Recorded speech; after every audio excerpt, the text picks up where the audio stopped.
You don't talk about it, but there is a circumstance under which an indictment does happen before the convention. If it happens, do you make that case to the superdelegates? Well, look, you don't have to make the case.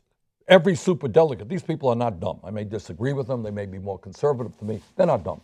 And they want, as much as anything in this world, to make certain that Donald Trump does not become president.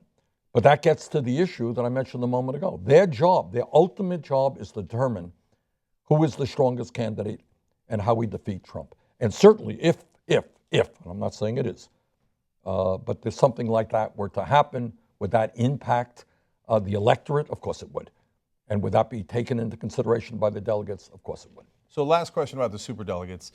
We have heard rumors that if there was a situation along those lines, that they would bring in Joe Biden and try to convince the superdelegates and Hillary Clinton's pledge delegates to vote for Joe Biden, or an establishment candidate like Biden. What would be your reaction? Well, now we're speculating twofold.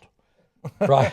We're off in speculation world. So number one, it is that there will be an indictment, which I do not know. And number two, that if there was, Joe would be brought in. I think that would be a terrible, terrible idea. And what that would say to the millions of people who have supported us, who have worked with us, to say, all of your energy, all of your votes, all of your beliefs are irrelevant. We're going to bring in somebody else. I happen to like Joe a lot, but I think that would be a very, very serious blunder for the Democratic Party.